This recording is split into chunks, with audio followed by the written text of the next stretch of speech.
16th, 17th century ruffle collar. It's never happened to me before. I feel like I have knit every part of the sweater at least 2 or 3 times by this point. And here we go.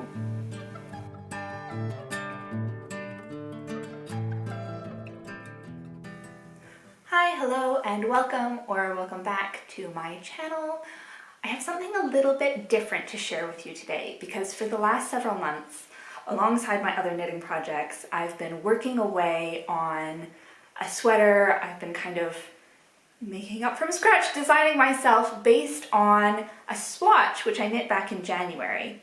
And this is the swatch, and I have to tell you, I continue to be so excited by this.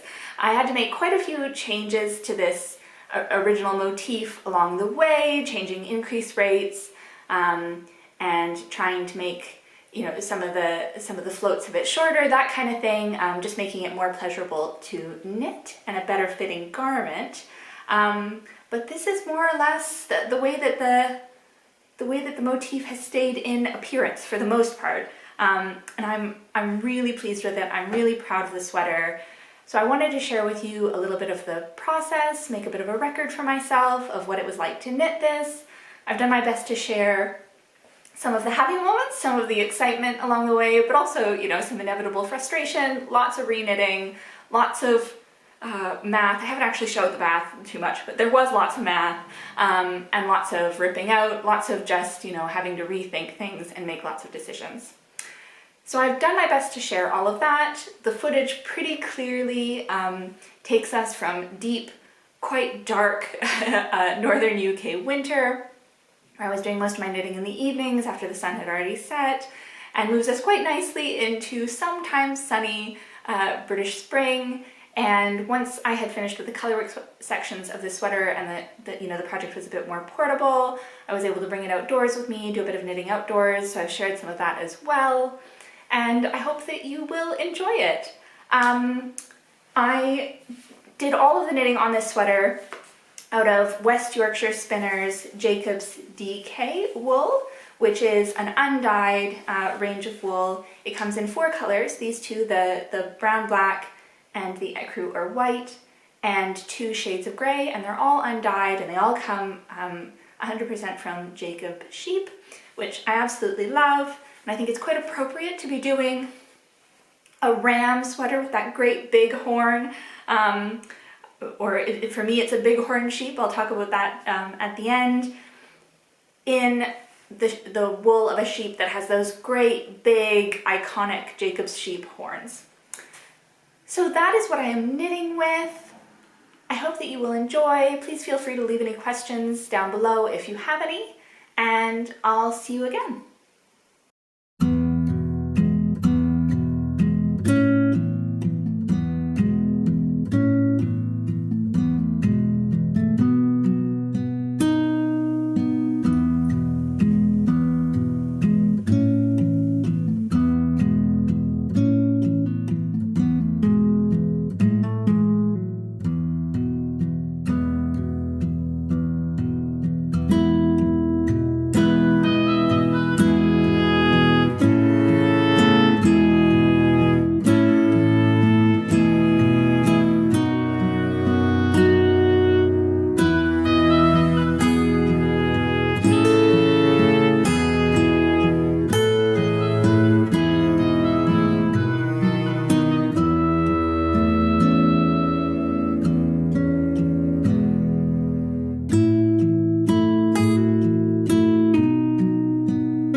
So I definitely knew this was going to happen.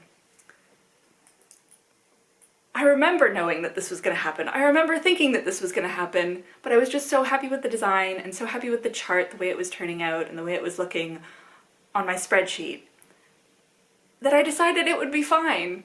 And it's not going to be fine. I don't know if you can see. I have this on 2 circular needles, so the needle cords, you know, they have some body, they're definitely lifting up some of the edges, but there are edges to lift up. And if I stretch this out, I don't know if you can see, but each repeat really has just so much stretch in it. So I was doing this a few days ago. I was feeling pretty discouraged. I didn't film that bit because I was feeling discouraged.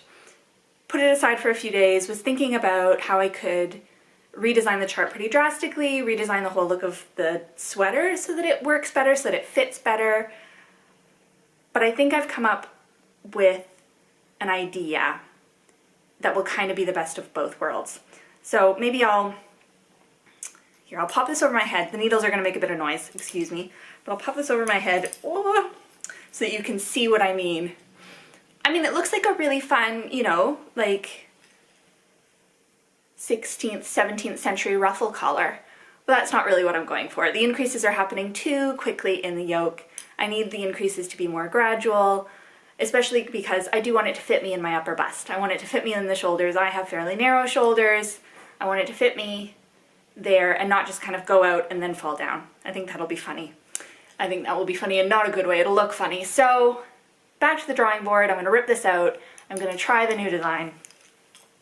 But I wanted to keep you with me because it's certainly a learning experience for me, and very fortunately, don't know if you can see, but very fortunately, I put some embroidery thread in as a lifeline before I started the color work.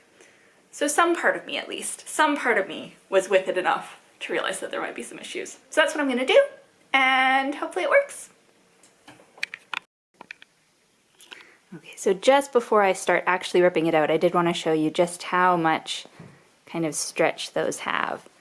Because they're all scrunched up because it's color work, but once they block and once they go out, I mean, then it's definitely not just the cords. They're definitely a bit too big. So, ripping back.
Okay, so there we go.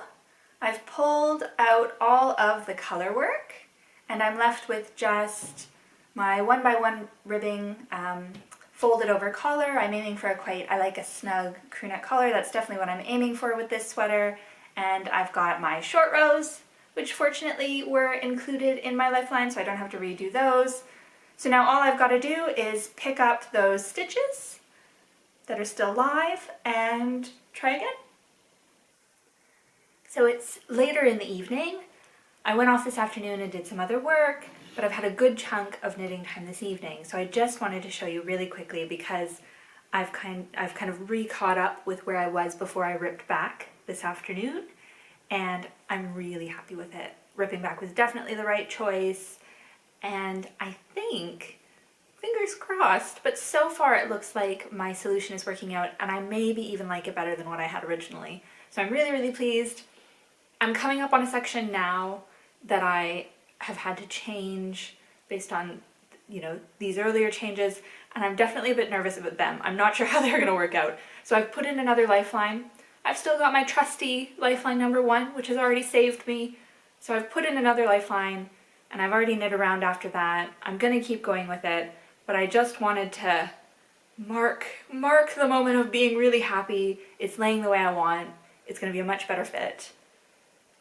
So far, so good. Okay, so I just have to show you because look at how much better this is turning out. You can see my lifelines. It's just on needles again, so it's pulling up at the edges, but oh my goodness, I'm happy. I'm really happy. I missed out one stitch here in each repeat of this round. That's bugging me, but otherwise, perfect. I'm really, really pleased. So I realized last night as I was trying this on that I have been doing most of my knitting pretty late in the evenings when I don't want to deal with the camera, just don't want to worry about angles, worry about clearing away clutter, that kind of thing. But more importantly, I've also been doing most of my trying on pretty late in the evenings also. So you haven't actually seen this since it was kind of, you know, a ruffle collar. It is fitting a lot better. It is fitting so much better. It's still quite, it is very properly circular. So it's still got quite a bit of room in the shoulders, but I'm aiming for, sorry, my head keeps getting, my cheapy tripod is not quite as tall as I am, but it works, you know, it's all right. It's still quite big, but I like an oversized sweater, so I'm gonna go with it. It could be, the math has changed a little bit because the chart has changed. My gauge is turning out slightly differently than it was before because I'm getting better at doing looser color work, which I think is a good thing. So it could be, I've done 9 repeats of my chart. For my size, possibly 8 would work better, but for now at least, I'm really happy with how the chart's looking. I'm really happy with the angle that I'm getting. I think it's gonna fit a lot better. I think it's gonna have a lot of, you know, room to move my arms, be a comfortable sweater, be an everyday sweater that I don't feel constrained in. So I'm really happy with that. I'm gonna keep going with it and see how I get on. At this stage, see if I can show you the back there. It's gonna be wearable no matter what. It's a sweater, it's gonna be a sweater. So I'm feeling really, really pleased. Yeah.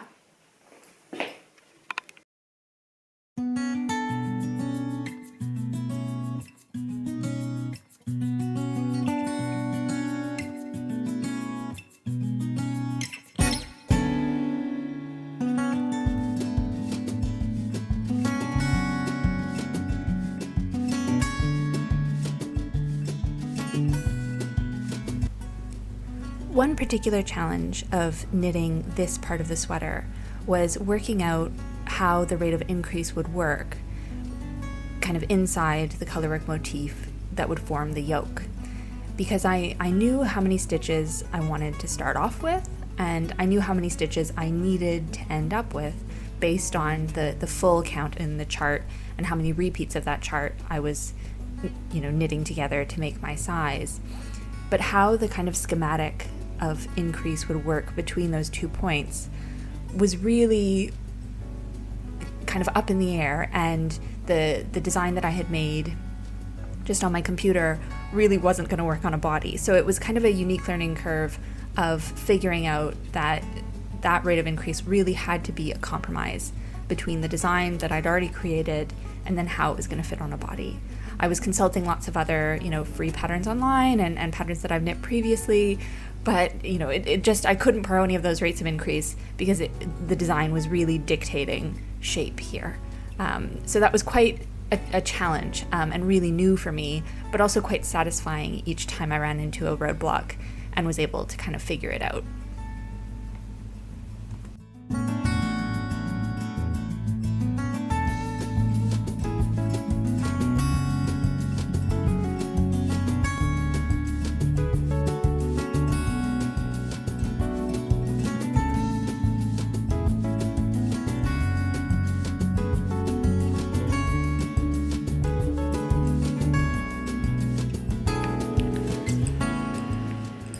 So I'm trying it on again, and I wanted to try it on for you for 2 reasons. Because I've done a bit more, I'm starting to get ready, I'm starting to think about when I'm going to separate for sleeves, but also I've just got to show you, it's around my back.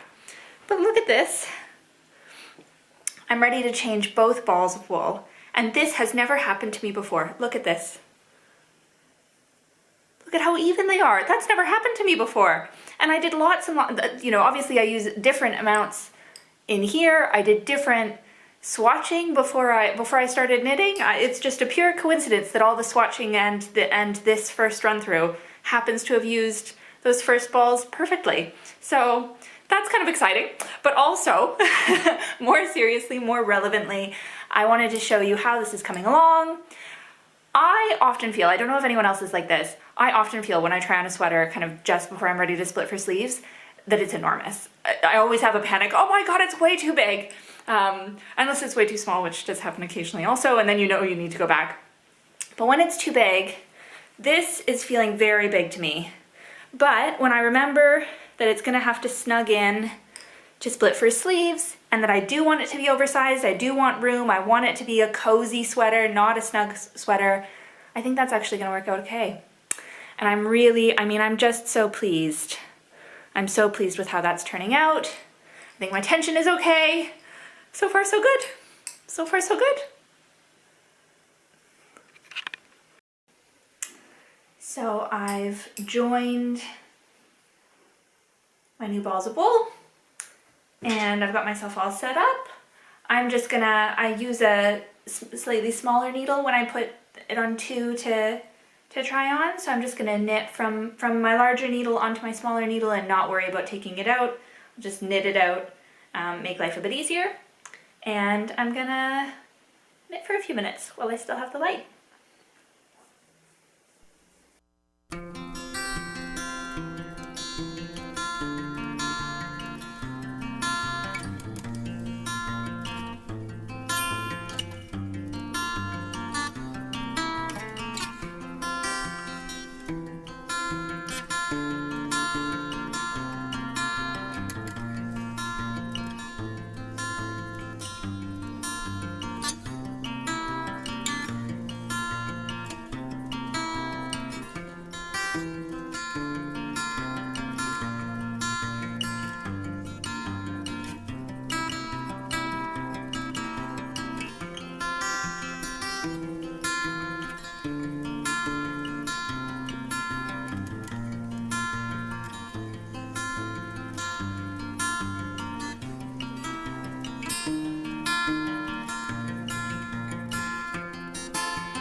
So I did successfully split for sleeves, and I decided to knit all of the colorwork sections before I completed either the body or the sleeves in just the main color. So once I'd split for sleeves, I kept working on the colorwork on the body until that was done, and then I broke my main color and shifted back up as you can see in this clip here, to do the color work on the sleeves. And this ended up being really good timing actually, because just as I was finishing up with the color work, the weather started to get a bit better here, things warmed up a bit, we started to get slightly more days without rain, and so I was able to more easily pack the project up and take it along with me. But before I did that, I decided to take the project for a bit of a ceremonial block, just to see how all of the color work would even out, and what the final dimensions of that part of the sweater would be before I kept going with the sleeves and body, where I would need to make decisions about length.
It felt so good to get out and breathe the fresh air and baptize the sweater with a bit of sea spray, and also to see all of the kind of plants and flowers that had been dormant over the winter waking up and showing off their colors again. Being past the colourwork stage, however, did not mean that I was past my frogging and re-knitting stage. And in these clips, you can see me pulling out some progress I'd made on the body. I was trying to make a kind of tapered shape on the body after the colourwork, and I just didn't love it. It wasn't turning out the way that I had expected, so I decided to pull back, and I played with the idea of doing a flared body as well, but ultimately just decided to go for a straight, no increases, no decreases, straight down cropped body, which is a pretty standard kind of shape that I like to wear.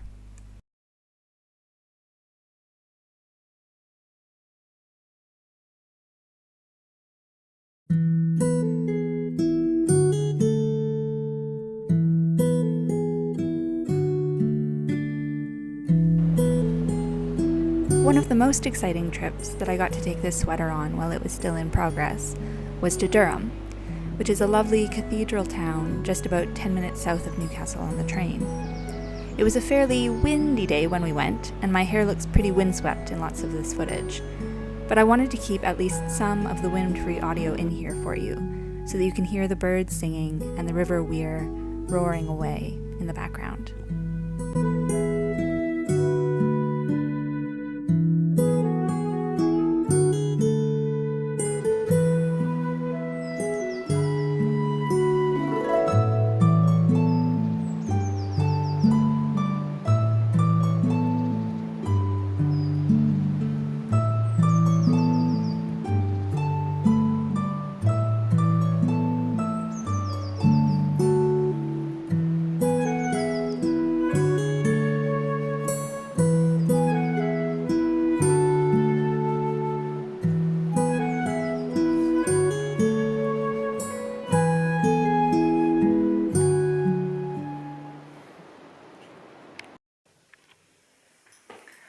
Okay, so I've been knitting away, but I realized that I haven't actually checked in quite a while to let you know what I'm thinking or what I'm feeling, and I was trying this on, so I thought this is a good opportunity to do that.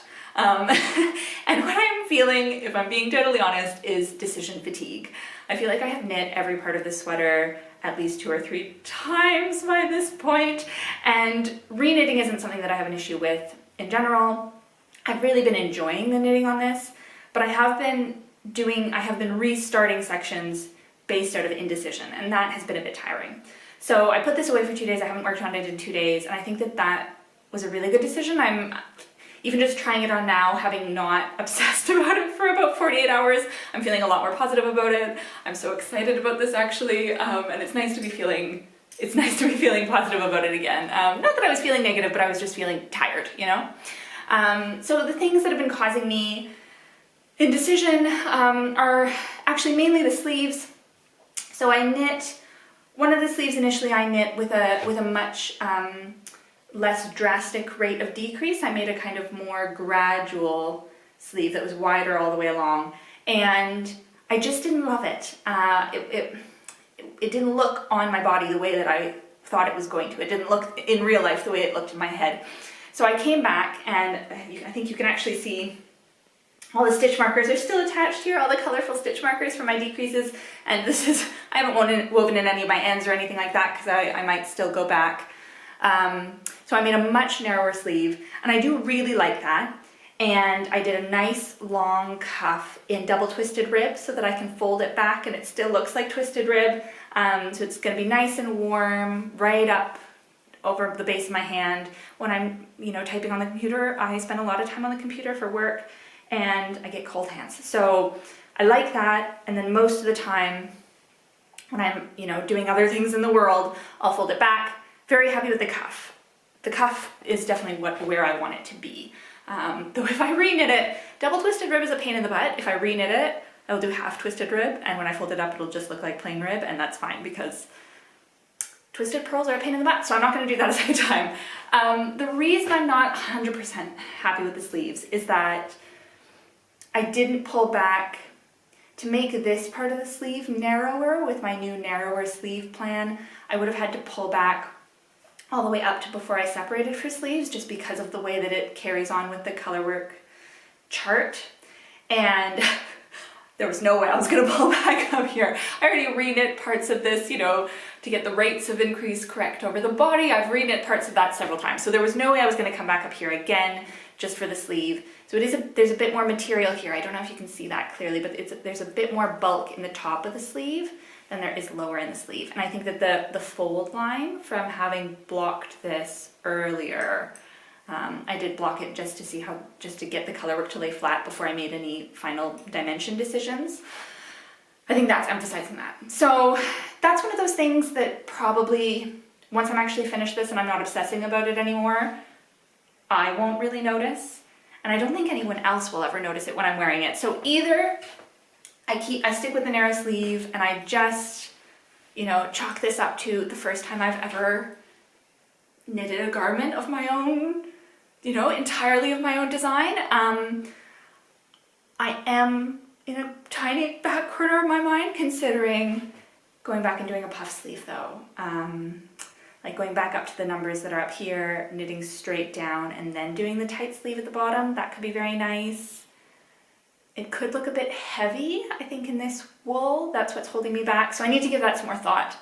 And then in the body, I was trying on today specifically to see how much more body I need to knit before I start doing my bottom ribbing. And I think I might be just about there. My belly button is here, so it's over my belly button. And I need to decide how long I'm going to do the ribbing for, how thick I make that ribbing. But yeah, kind of coming along. And I wasn't sure I was going to film, and actually putting it on and talking about it out loud has made me feel a lot more positive about it. So, good to keep going, good to keep going.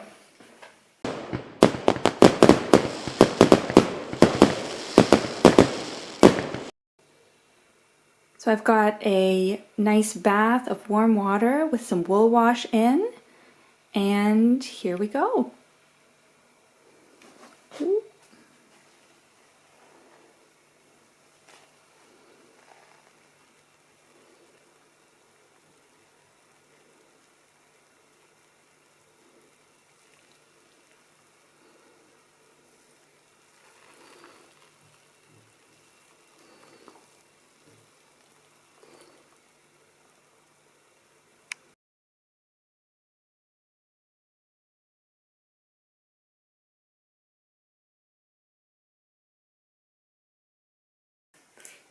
And then it was done. I'm so pleased. I'm so thrilled with this sweater, and just kind of still really basking in the glow of having it off the needles, having it blocked. I've been wearing it a ton, and as always, I had some anxieties while I was knitting this, some things that were bugging me or that I worried were gonna bug me, and with a bit of distance, I have no outstanding concerns. The sleeves especially, I was worried that the sleeves were too big at the start of the arm and narrower down below.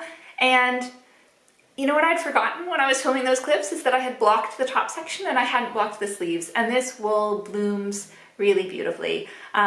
So the bit that was bugging me before, I mean, there's a bit more room in the sleeve all the way down now, which is much more comfortable anyways. And the length of the body and the length of the sleeves mean that I've been wearing this a ton with jeans and other pants. I've been wearing it with dresses, and it's nice wearing layers underneath to have a little bit more room in the sleeve. So I'm really pleased with how that blocked out. I don't think it's a problem with how it fits with the top of the sleeve. I'm very pleased. I also am really pleased with just the way that the pattern has turned out. I wasn't 100% sure because it's a bit, since the pattern extends beyond where you split for sleeves, I had to do a bit of jigging around to make sure that it would look all right both on the sleeve and underneath the arm. And maybe I'll put up some footage here because it'll be hard to show you, but kind of, oh no, I can kind of show you. But I kind of created a new subset of the design to go under the arm over here, and then there's a bit of blank space. And I think that just, it turned out really well. I'm quite pleased with it. I'm tickled. It was both a lot harder than I thought it was going to be to knit this sweater, and in some ways, you know, not so bad. Lots of the bits that were really tricky once I got through the chart. The chart was obviously, you know, the main challenge and the biggest part of this sweater, but once I got past that, really the difficulties were of my own making. It was indecision and just kind of wanting the sweater to be absolutely perfect and putting too much pressure on myself. But you know, it happens and it's worked out absolutely beautifully. I don't think I would change anything. Maybe the only thing that I would change actually is the sleeves are nice and long. I can pull them up over my hands, but they do have a tendency to slide down a little bit and rest kind of more like here. And I would do an extra inch, or maybe even an extra inch and a half on the sleeves. That's the only thing I would change. I would make the sleeves a little bit longer, but it's not bugging me enough to go back. I mean, I could go back and do that pretty easily, but I don't think I'm going to. I think I mentioned already that if I were to do this again, I would not do, I did double twisted rib, so that then when I fold the sleeve back, can I show you it? I get the twisted rib on here as well. And that is lovely, it is very pretty, but especially in this dark wool, it doesn't show at all. And I did it as a kind of contrast to have twisted rib on the sleeves, on the sleeve cuffs, because at the collar and at the bottom of the sweater, it's just regular 1x1 rib. So I think actually it would fit quite nicely. It would be absolutely fine to have half twisted rib so that it's twisted when the sleeve is unfolded and then looks like regular 1x1 rib when you fold it back. So that I would not put myself through double twisted rib again. Not in this case, it just doesn't show enough to be worth it. Blocking, you know, blocking saves everything. It just made such a difference. I'm really, really pleased. And it's just become a really good go-to sweater for me, you know. It's a pretty basic everyday one. It's comfortable, it fits with a lot of my wardrobe. So, you know, it feels like one that I can wear quite a bit with different things and not feel like I'm, you know, always wearing the same thing, but it also makes me feel quite special when I wear it, and also fills me with quite a bit of memories because, so I think I mentioned earlier, or maybe I haven't actually, that this is, for me, a design based on Bighorn sheep, but I really like that it could kind of be any horn sheep or any kind of ram with horns. But for me, they're Bighorn sheep because of memories of visiting my maternal grandparents in summers in childhood. And they lived in Invermere, which is a very small town, kind of just outside Banff National Park, near the Fairmont Hot Springs in British Columbia, right in the Rockies. And it's a really, really beautiful part of Canada, a really lovely part of the country, and Bighorn sheep and mountain goats were always around. We'd see them driving through Banff, we'd see them around town, you know, on hikes, we'd see them on other mountains as we were walking on usually much gentler ones than they were on. And they're just really impressive, beautiful creatures. And they're sheep, and you know, who doesn't love sheep? Though, interestingly, they produce hair and not wool, so a bit different. But sheep nonetheless, and that, so those memories I feel like are all kind of knit into the sweater along with this motif. And now along with all the memories that I made of making the sweater, and I'm really glad that I got to take it outside so that I could knit some of those experiences from my adult life here in the UK in as well. So I guess all that's left to tell you about are kind of my plans for this sweater. I have been thinking about all sorts of different ways that I could knit this, or different, you know, do it in fingering weight, change the motif slightly. I don't think I'm done with this pattern yet. I'm a little bit obsessed. I love it so much. But I am also thinking, and I have a bit of imposter syndrome as I say this, because I just don't feel like a good enough knitter to be at this stage. Not that it's a stage either, but I think that I might be turning this into a pattern. It's something that I have kind of played with a little bit back and forth as I've been knitting all the way along. For long stretches, I told myself that I wasn't going to take the pressure off and have it just be a fun project for me. And I love that it is a fun project for me. But I think I might also really enjoy the challenge of learning to grade and grading it up and writing it as a pattern to share. So that is the plan. I have had a few very, very kind people. I wore this to the Woolly Good Gathering in Edinburgh, which I made a video about. I will try to share a link to that either below or up above if I figure out how to do that. And a couple of knitters there very, very kindly asked about the sweater and asked if there was a pattern and suggested that they would like to knit one if there was one. So even if, even if those particular knitters aren't able to or change their minds in the future, it was a real, I'm really grateful to those ladies because it was a real boost of confidence for me and an impetus to do something that I think I will really enjoy the process of. I don't think that will happen quickly because I've never graded anything before, and I really want to learn how to do that well and make sure that it's going to be a sweater that fits well on lots of different body types and on a good range of sizes. And there will be challenges like figuring out how to do the underarm section and the sleeve patterning for different bust sizes and things like that. So it won't be happening quickly, but I will try to share that journey with you as well. And I hope that you've enjoyed watching this. I hope that it has been interesting and maybe inspired you to have a go with experimenting a bit more with your own knitwear, even if it just means changing some existing designs, putting your own spin on things. This was a real particular joy for me. One other particular joy that was involved in this is my partner has been very sweet and humored me on doing a little bit of a photo shoot. So I think I will leave you now sharing some of the photos that we took on that day. He was really lovely and put up with me for quite a long time. I think he secretly had fun with it. And it was just really a nice way to wrap up the project and a nice way to kind of preserve the sweater in its freshly blocked, perfect state. That made me a lot more comfortable wearing it in case I drop food on it or something like that. So I'll share those photos with you now. And again, thank you so much for being with me. I'll see you next time.